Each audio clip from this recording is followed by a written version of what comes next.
Praise the lord. దేవుని పరిశుద్ధ నామానికి మహిమ కలుగును గాక. అనుదిన దైవ కృపా కార్యక్రమం ద్వారా ఈ దినం దేవుని మాటలు వింటున్న దేవుని బిడ్డలైన మీ అందరికీ పేరు పేరున ప్రత్యేకమైన వందనాలు తెలియపరుస్తున్నాం. నా దేవుడు నిశ్చయముగా మిమ్మల్ని ఆశీర్వదించును గాక.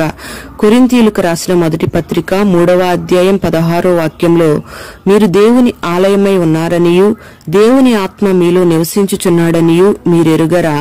ఎవడైనను దేవుని ఆలయమును పాడు చేసిన ఎడల దేవుడు వానిని పాడు చేయును. దేవుని ఆలయము పరిశుద్ధమై ఉన్నది, మీరు ఆ ఆలయమై ఉన్నారు అని ఈ వాక్య భాగంలో రాయబడి ఉంది. ప్రియ దేవుని బిడ్డలారా, మనం వ్యక్తిగతంగా నిలిచి ఉన్నా, సామూహికంగా నిలిచి ఉన్నా, మనము దేవుని ఆలయము అనే సంగతిని గుర్తుపట్టాలి. మరి మనం ఆరాధిస్తున్న దేవుడు పరిశుద్ధుడైన దేవుడు. ఆయన తన పరిశుద్ధ ఆలయంలో నివసించే దేవుడు. మనల్ని సమస్తాన్ని పరిశీలించి చూసే దేవుడు. మనకు ఆపదలు వచ్చినా, ప్రమాదాలు కలిగినా మన దేవుడు మనల్ని చూస్తున్నాడనే సంగతిని మనం గ్రహించుకోవాలి. దేవుడు మనలో ఉంటేనే మనం ధైర్యంగా ఉండగలుగుతాం. మరి కష్టాలు వచ్చినా, శోధనలు వచ్చినా మనం తొట్టిల్లిపోకుండా ఉండగలుగుతాం. ప్రియ దేవుని బిడ్డలారా, వాక్యం సెలవిస్తుంది, మీరు దేవుని ఆలయమై ఉన్నారు అని. దేవుని ఆత్మ మనలో నివసిస్తూ ఉందని.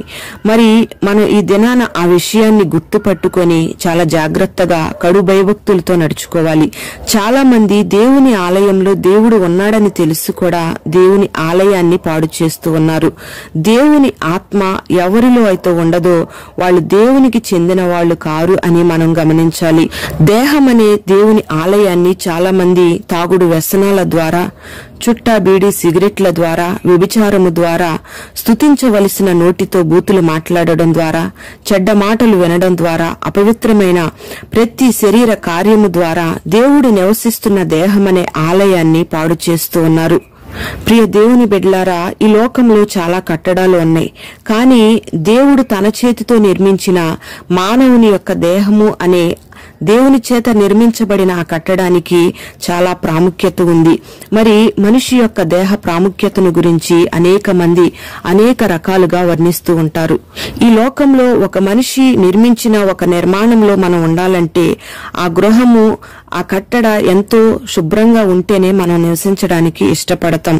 మరి మనం ఆరాధిస్తున్న పరిశుద్ధుడైన దేవుడు మన హృదయంలో, మన దేహంలో నివాసం ఉండాలంటే మన దేహము, మన హృదయము ఎంత పరిశుద్ధంగా ఉండాలో ఒకసారి ఆలోచన చేసుకోవాలి. చాలా మంది అంటూ ఉంటారు, మేము దొంగతనం చేయడం లేదండి, బూతులు మాట్లాడటం లేదు, అబద్ధాలు చెప్పడం లేదు, బయటికి కనిపించే పాపాలు మేమేమీ చేయడం లేదు అంటూ ఉంటారు. కానీ వాక్యం సెలవిస్తుంది, నీ ఆలోచనల ద్వారా, నీ తలంపుల ద్వారా, నీ ఊహల ద్వారా, నీ అంతరంగికంలో ఉన్న చెడ్డ ఉద్దేశాల ద్వారా నువ్వు దేవుని ఆలయాన్ని పాడు చేస్తున్నావు అని. ఎవరైతే ఇట్టి ఆలోచనలు కలిగి ఉంటారో వాళ్ళు దేహం అనే దేవుని ఆలయాన్ని పాడు చేసిన వాళ్లుగా మార్చబడతారు. దేవుని ఆలయాన్ని పాడు చేసే ప్రతి ఒక్కరికి కూడా నరకం తప్పదు అనే సత్యాన్ని ప్రతి ఒక్కరూ గ్రహించుకోవాలి. మరి ఈ లోకంలో మనం శరీర కార్యాలన్నిటిని జయిస్తూ మన దేహాన్ని పరిశుద్ధంగా కాపాడుకుంటూ మన దేహము దేవుని ఆలయం అని గుర్తుపట్టి మన హృదయంలో, మన దేహంలో ఉన్న ప్రతి పాపాన్ని, దేవునికి ఇష్టం లేని ప్రతి అపవిత్రమైన కార్యాన్ని విడిచిపెట్టి మనం దేవుని ఆలయాన్ని పరిశుద్ధపరచడానికి, పరిశుద్ధంగా ఉంచుకోవడానికి మనం ఇష్టపడినట్లయితే ఆయన పరలోక మహిమను మనం అనుభవిస్తాం. నిశ్చయముగా ఆయన మహిమలో మనం చేర్చబడతాం. అట్టి కృపా దేవుడు మనకు దయచేయునుగాక. ప్రార్థన. పరిశుద్ధుడవైన తండ్రి, ప్రేమ కలిగిన దేవా, నీకు స్తోత్రం చెల్లిస్తున్నాం. ఈ దినం ఈ మాటలు విన్నని బిడ్డలందరినీ కూడా పేరు పేరున మీరు ఆశీర్వదించండి. మేము దేవుని ఆలయమై ఉన్నారని, మీ ఆత్మ మాలో నివసిస్తుందని మీరు సెలవిస్తూ ఉన్నారు.